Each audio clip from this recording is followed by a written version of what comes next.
Hello student, welcome online classes. कक्षा 12 राजनीति विज्ञान। हमारा जो चैप्टर चल रहा था वो था सामाजिक आर्थिक न्याय। सामाजिक आर्थिक न्याय और महिला आंदोलन, जिसमें आरक्षण का मुद्दा इम्पोर्टेंट होता है। महिला आरक्षण। अब इसमें हम लोग सामाजिक न्याय और सामाजिक समानता को हम देख चुके थे। आज हम देखेंगे सामाजिक न्याय और भारत का संविधान। सामाजिक न्याय और भारत का संविधान, या यूं कहें भारत के संविधान में न्याय कैसे था, न्याय में कौन कौन से तत्व शामिल किए गए, ये सारी चीजें। इसके बाद अगला बिंदु आएगा संविधान में या समाज में न्याय की प्रकृति। भारत के संविधान में भी न्याय की बात करें तो हम आर्टिकल्स देखेंगे डिटेल से। इसी का अगला भाग हम डिटेल से देखेंगे। सबसे पहले ये देखें कि भारत के संविधान में सामाजिक न्याय के लिए क्या क्या किया गया है, फिर इसको हम डिटेल से पढ़ेंगे। सबसे पहली बात, सामाजिक न्याय के लिए सबसे पहला प्रयास किया गया वो समानता का किया गया। समाज में सभी वर्ग, वर्ण, जाति, संप्रदाय, XY जो भी हो, सब में क्या कहा गया कि कहीं ना कहीं हम लोग समानता को आगे बढ़ाएंगे, जिसमें समाज में भेदभाव नहीं होगा, समाज में न्याय व्यवस्था चलेगी। समाज में पहले उच्च वर्ग और निम्न वर्ग के बीच में जो खाई थी उसे कम करने का हमने प्रयास किया। इसमें बहुत बड़ा जो योगदान दिया वो अम्बेडकर जी ने दिया। अम्बेडकर जी ने दलित समूह के उत्थान के लिए बहुत सारे प्रयास किए। इससे संबंधित कई संगठन भी बने, जैसे महाराष्ट्र में दलित पैंथर बना था। हमने इसकी बात की थी, आपके सिलेबस में नहीं है फिर भी आपको जानना जरूरी है। महाराष्ट्र में शिक्षित युवकों का 90 के दशक में एक संगठन बना। इस संगठन का मेन कारण क्या था? संगठन का नाम था दलित पैंथर। संगठन का नाम था दलित पैंथर्स। अब सवाल ये उठता है कि ये संगठन बना ही क्यों था? दलित पैंथर बना इसलिए था क्योंकि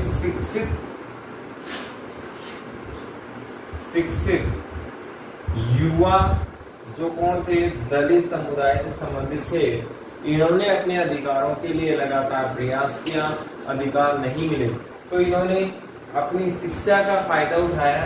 ये शिक्षित युवा कहाँ से संबंधित थे? दलित से संबंधित थे, झुग्गी बस्तियों से संबंधित थे, लेकिन ये शिक्षित थे। इन्होंने एक संगठन बनाया जिसका नाम क्या था? दलित पैंथर। आपको याद होना चाहिए ये संगठन 1990 के दशक में बना था और ये कहाँ बना था? महाराष्ट्र में बना था। महाराष्ट्र में दलित पैंथर संगठन किससे संबंधित है? तो दलितों से संबंधित है। किस लिए? दलितों के अधिकार के लिए। इसमें कौन शामिल था? शिक्षित युवा वर्ग शामिल था। किस लिए? ताकि अपने समाज को क्या दिला सके? अधिकार दिला सके शिक्षा के आधार पर। तो संविधान में इन सभी समस्याओं को ध्यान में रखकर कार्य किया गया और सबसे पहला जो जोर दिया गया वो समानता पर दिया गया। इसके बाद हमारे यहाँ जितनी भी कुप्रथाएं थी, बेगार प्रथा हो, दास प्रथा हो, बंधुआ मजदूरी हो, इन सब पर भी जोर दिया गया। कुल मिला के यूं कहा जाए कि समानता, स्वतंत्रता, बंधुता, सम्मान, महिला सुरक्षा, इन सब का हमारे समाज में महत्वपूर्ण स्थान दिया गया है। किसके द्वारा? संविधान के द्वारा।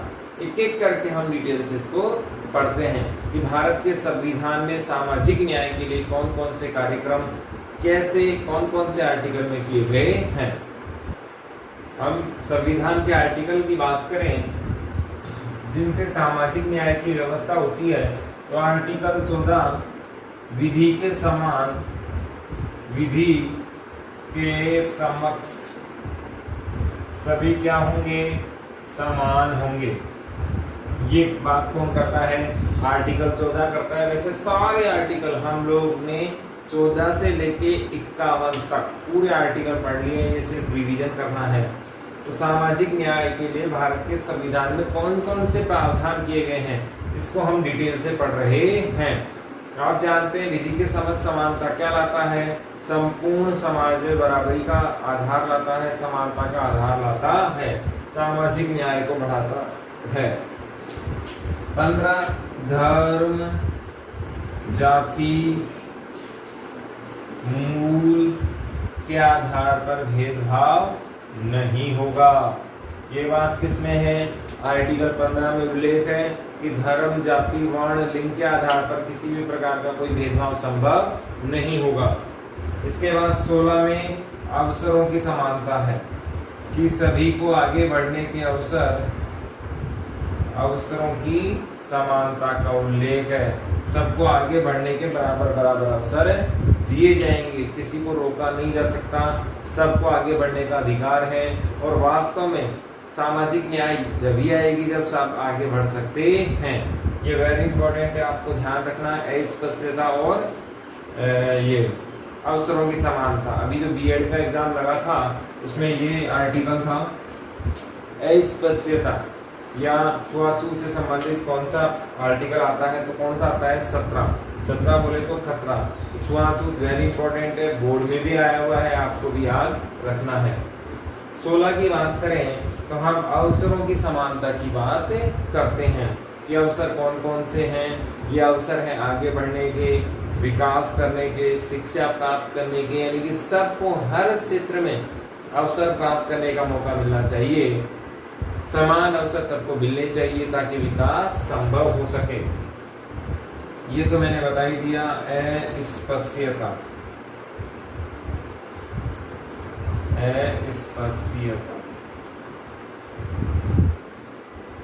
इसे और क्या कहते हैं, छुआछूत। दलित या जाति सूचक शब्द भी इसी में आते हैं। यदि किसी ने जातीय शब्दों का इस्तेमाल किया, छुआछूत हुआ। छुआछूत का मतलब हुआ पब्लिक पैलेसेज हैं, सामूहिक कार्यक्रम है, गवर्नमेंट संस्थान है, इसमें किसी दलित के हाथ से खाने पीने से मना किया, हमने उसे अछूत किया या बाइकाट करने की कोशिश की सामाजिक स्तर पर, तो इस कानून के तहत गैर जमानती गिरफ्तारी होगी और फिर उसके खिलाफ कार्रवाई होगी। 23 बाल श्रम से संबंधित है, हमने पढ़ा था। ये तो कारखानों से संबंधित था और ये बेगार प्रथा से संबंधित है। हमने पढ़ा था 23-24 कहीं ना कहीं बाल श्रम से संबंधित है कि 14 वर्ष से कम आयु के बच्चे, 24 कहता है 14 वर्ष से कम आयु के बच्चों को कारखानों में नहीं भेजा जा सकता जिसमें जान का क्या है, खतरा। 23 में बेगार प्रथा है, जबरन काम करवाना है, वो भी क्या है, गलत है। तो ये सारे आर्टिकल, इसमें आगे और भी हैं, ये सारे व्यवस्था करते हैं किसका, सामाजिक न्याय का। आपसे सवाल मिलेगा, आपको देखने को मिलेगा कि भारत के संविधान के वो कौन से प्रावधान हैं, भारत के संविधान के वो कौन से आर्टिकल हैं जो क्या लाते हैं, सामाजिक न्याय। या यूँ पूछेगा कि सामाजिक न्याय को स्पष्ट कीजिए, या यूँ पूछ लेगा भारत के संविधान में सामाजिक न्याय की स्थापना कैसे की है। तो 14 में विधि के समक्ष समानता लाकर, 15 में धर्म जाति का भेदभाव मिटाकर, 16 में अवसरों को सबको आगे बढ़ने का अवसर मिला है, 17 में अस्पृश्यता छुआछूत की बात को बंद किया गया है, 23 में बेगार प्रथा का विरोध किया गया है और 24 में कारखाने संबंधी जोखिम ना ली जाए, कहीं ऐसा नहीं हो कि पैसे के दम पर अमीर बचे रहें। इसमें हम आगे के आर्टिकल देखें तो 43, 44, 45 ये है निर्वाह या मजदूरी या उचित वेतन की व्यवस्था करी। कि जीवन यापन के लिए कुछ न कुछ मिलता रहे, ये कार्य किसका रहेगा? राज्य का रहेगा। और राज्य को ऐसी व्यवस्थाएं करनी चाहिए कि आम नागरिक बहुत आसानी से जीवन यापन कर सके, उसे ऐसी कोई मजबूरी ना हो या उसे मजबूर ना किया जाए कि उसका जीवन यापन ही संभव ना हो। तो राज्य ऐसे कार्य करेगा जिसमें ऐसी व्यवस्थाएं होंगी जिसमें आम जीवन, उसका जीवन यापन करने में उसे कोई दिक्कत ना हो। 44 क्या है? समान आचार संहिता। ये भी इंपॉर्टेंट है। 4 के बराबर 4 इक्वल टू 4, तो समान हो गया ये दोनों। 4 के बराबर क्या है? 4 है। तो ये भी वेरी इंपॉर्टेंट है। इसमें आगे देखें तो हम 43 में निर्वाह मजदूरी और वेतन की बात कर रहे थे कि राज्य का ऐसा कार्य होना चाहिए जिससे आजीविका बहुत आसान हो जाए। 44 में समान आचार संहिता की बात की कि सबके लिए नियम कैसे होने चाहिए? बराबर होने चाहिए। और यह है शिक्षा संबंधी। हमने बात की थी कि संविधान लागू होने के 10 वर्ष में अनिवार्य और निःशुल्क शिक्षा की व्यवस्था करेंगे। अनिवार्य और निःशुल्क शिक्षा की व्यवस्था करेंगे 14 वर्ष तक के बालकों के लिए। ये बात कौन से आर्टिकल में कही गई थी? 45 में कही गई थी। ये सारे आर्टिकल किससे संबंधित हैं? सामाजिक न्याय से संबंधित हैं। इसमें एक बाद में भी जोड़ा गया 21 के या 21A आर्टिकल भी जोड़ा गया। क्या है ये?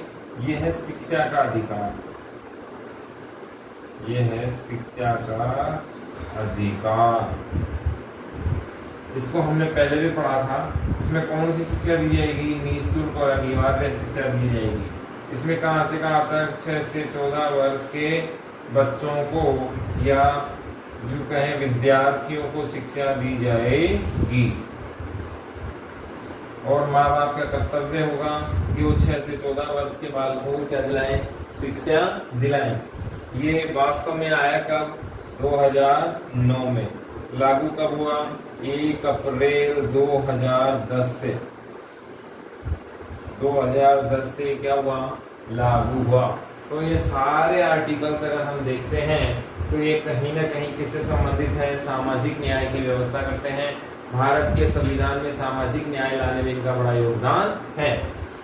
43 पढ़ लिया। 44 समान आचार संहिता। 45 शिक्षा से संबंधित है ताकि शिक्षा की व्यवस्था संभव हो सके। 10 वर्ष तक के निःशुल्क अनिवार्य शिक्षा की व्यवस्था की जाएगी संविधान लागू होने के 10 वर्ष के बाद में। भारत का संविधान लागू हुआ था 26 जनवरी 1950 को, यानी कि ये टारगेट रखा गया था 26 जनवरी 1960 तक। इसमें क्या था? 14 वर्ष के बालकों को निःशुल्क अनिवार्य शिक्षा दी जाएगी। फिर नया आर्टिकल जोड़ा गया कब? 2009 में 21 के। फिर इसमें क्या नाम दिया गया? शिक्षा का अधिकार नाम दिया गया।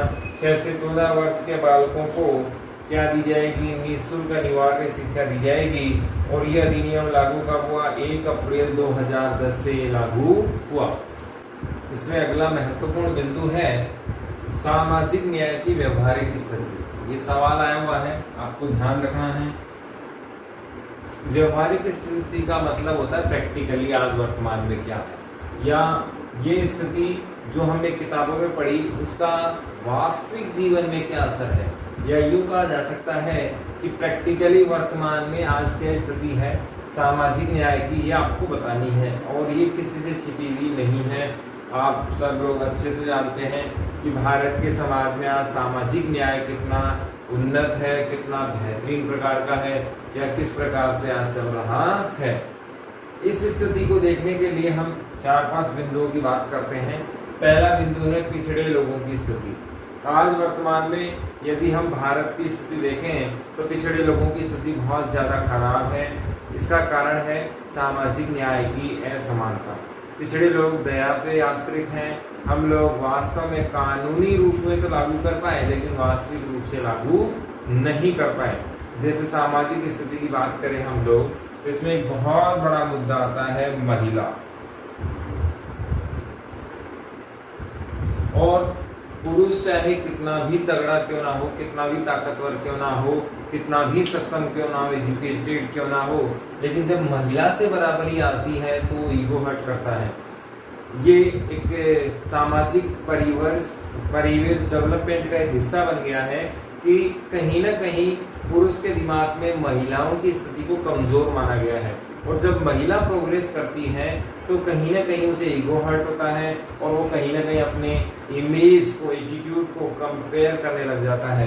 तो महिलाओं की स्थिति आज भी सुधरी नहीं है, चाहे हम लोग कितना भी प्रयास कर लें, चाहे कितने भी कानूनी नियम बना लें, लेकिन व्यवहारिक स्थिति यही है कि आज भी हमारे समाज में जो बाहरी निर्णय लेने का काम आता है, या यूं कहें मूल डिसीजन जो लेने का काम होता है, वो पुरुष प्रधान समाज ही करता है। आज भी हमारे यहाँ जॉब्स में अभी तो बहुत बढ़ रहे हैं, लेकिन ये बहुत बड़ी सोच बदलनी है। जॉब्स में सिर्फ महिलाएं हैं, पुरुष केवल और केवल जॉब्स में केवल पुरुष ही हैं, महिलाएं केवल घर का कार्य करती हैं या कोई छोटा मोटा हेल्पिंग का काम करती है, बाकी मूल कार्य आज भी पुरुष ही करते हैं। ये भी कहीं ना कहीं महिलाओं की सामाजिक स्थिति को लेकर कहीं ना कहीं दिक्कत पैदा कर रहा है। इसमें सबसे बड़ा इम्पोर्टेंट कार्य ये भी है कि हमेशा महिला को सेकंड पार्ट माना जाता है लाइफ का, फर्स्ट पार्ट नहीं। फर्स्ट पार्ट हमेशा पुरुष को माना जाता है। इसी कारण हमारे समाज की सामाजिक न्याय की स्थिति वास्तव में क्या है, अभी पिछड़ी हुई है। वास्तव में महिला पर जोर देना चाहिए और महिलाओं की शिक्षा, महिलाओं की शारीरिक क्षमता को बढ़ाने के लिए, मानसिक क्षमता को बढ़ाने के लिए, आर्थिक डिपेंडेंसी को अदर पुरुष पर कम करने के लिए यदि प्रयास किए जाएं तो समाज से क्राइम मिटेगा, समाज का विकास होगा। क्योंकि पालन पोषण महिला पर जोर देना चाहिए। वास्तव में महिला पर डिपेंडेंसी को अदर पुरुष पर कम करने के लिए यदि प्रयास किए जाएं तो समाज से क्राइम मिटेगा, समाज का विकास होगा। क्योंकि पालन पोषण करने वाली और परिवार को सक्षम बनाने वाली माँ है, बहू है, बेटी है, और इनके बिना संसार संभव नहीं है।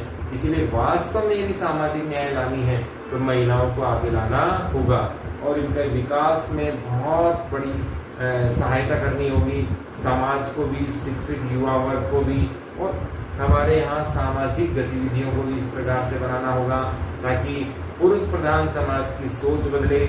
और जिस प्रकार से हम लोग महिलाओं को एक प्रकार से बाइकाट करने का काम करते हैं, सभी चीज़ों से उनको इन्वॉल्वमेंट किया जाए और उनको लीडरशिप में शामिल किया जाए तो एक बेहतरीन लीडर बनकर ये समाज को लीड कर सकती है। पिछड़े लोगों की स्थिति में हम लोग और देखें तो दलित समुदाय का मुद्दा आता है। दलितों की स्थिति भी आज वैसी तो नहीं है जैसे प्रारंभ में थी, लेकिन इतना सुधार नहीं हुआ जितना होना चाहिए था। वास्तव में आज भी दलित घृणा के शिकार हैं और ये सबसे बड़ी प्रॉब्लम शिक्षित लोगों के साथ हो रही है। शिक्षा का मतलब होता है सर्वांगीण विकास, cultural development, educational development, financial development और सबसे बड़ा think development. Think positive then education is successful. अगर हम लोग पढ़ने के बाद भी नेगेटिव सोच ले रहे हैं तो एजुकेशन का कोई मतलब नहीं है। एक अनपढ़ जो पढ़ा लिखा नहीं है, सभ्य समाज से नहीं आता, वो अगर ऐसा करे तो समझ में आता है क्योंकि वो रूढ़िवादिता पर आधारित विचारों से जुड़ा हुआ है। लेकिन शिक्षित लोग जो बहुत अच्छी एजुकेशन सिस्टम से आते हैं, वे लोग यदि दलितों के साथ अत्याचार में शामिल हैं, वे दलितों के साथ नहीं बैठना उठना चाहते, तो ये समाज का इससे बड़ा दुर्भाग्य कोई नहीं हो सकता है। और इसके जिम्मेदार हम खुद हैं क्योंकि हमारी परवरिश जहाँ से हुई है, हमारा समाज जहाँ से डेवलप हुआ है, जहाँ से बच्चे की जन्म के बाद उसे जो शिक्षा दी जाती है, परिवार की प्रारंभिक शिक्षा, उसमें ये जहर बोल दिया जाता है। जबकि हिंदू समाज के सबसे बड़े भगवान की यदि हम बात करें, किसी भी भगवान की, तो वो कहीं ना कहीं हरिजनों से, दलितों से, सब समाजों से जुड़े हुए थे। ऐसा नहीं है किसी पर्टिकुलर समाज से थे, सब समाज से। भगवान राम निषाद राज के मित्र थे और परम मित्र थे और सबरी माता जी के उन्होंने वेद भी खाए थे। तो इंसान सबसे इम्पोर्टेंट है, जाति बाद में है। सेकंड प्रायोरिटी होती है जाति।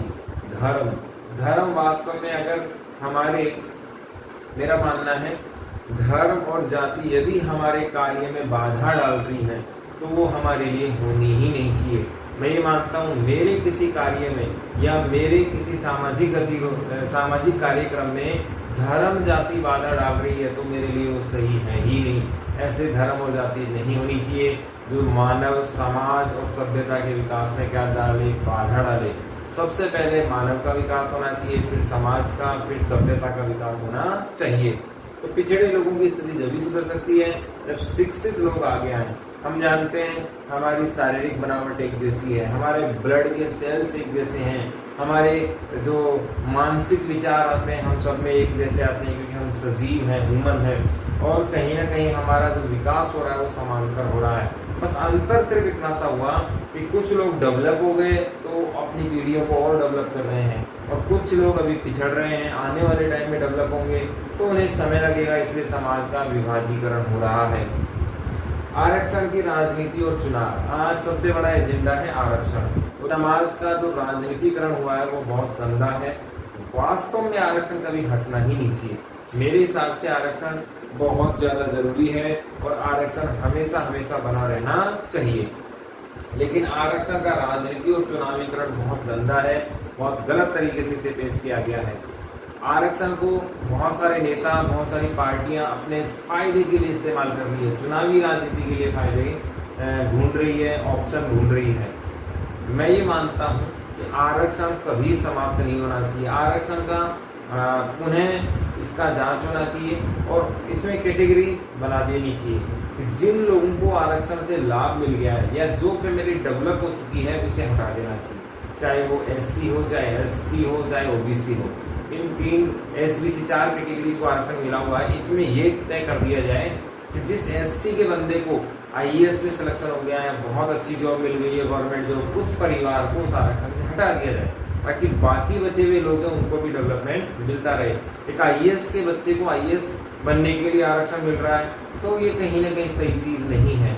एक जो बंधुआ मजदूर था वो आज भी बंधुआ मजदूर है। आज एक दलित जो बहुत ज़्यादा पिछड़ा हुआ है उसे आरक्षण का लाभ नहीं मिला। आरक्षण का लाभ केवल जो शिक्षित दलित हैं, शिक्षित पिछड़े हुए लोग हैं, केवल उन्हें ही मिल रहा है। तो ये आरक्षण की सबसे गलत बात है, सबसे गंदी बात है। इसको यदि वापस डेवलप कर दिया जाए, आरक्षण कभी नहीं हटाया जाना चाहिए। जब तक एक भी पिछड़ा व्यक्ति है तब तक आरक्षण नहीं हटाना चाहिए, क्योंकि वो शोषण का शिकार होने लग जाएंगे। आरक्षण को वापस डेवलप करना चाहिए कि जिन लोगों को मिल गया उन्हें हटा देना चाहिए, जिन्हें नहीं मिला उनको ऑप्शन दिया जाना चाहिए। जैसे भील जाति की यदि हम बात करें ST आरक्षण में तो उन्हें कोई लाभ नहीं मिला। मीणा जाति की हम बात करें तो बहुत अच्छा डेवलपमेंट हुआ है, लेकिन जो बच गए लोग उन्हें भी मिलना बहुत ज़रूरी है, क्योंकि वो भी हमारे भाई बहन हैं और वो भी हमारे समाज का क्या है, हिस्सा है। इसीलिए एक भी व्यक्ति यदि हमारे देश में पिछड़ा हुआ है तो सामाजिक न्याय की व्यवस्था नहीं हो सकती। तो सभी के लिए प्रयास करना चाहिए, सभी के बारे में सोचना चाहिए, क्योंकि वैसे ही हम वसुधैव कुटुंबकम में विश्वास रखने वाले लोग हैं। फिर समानता में कमी। हमारे यहाँ समानता शब्द सुनने में तो बहुत अच्छा लगता है।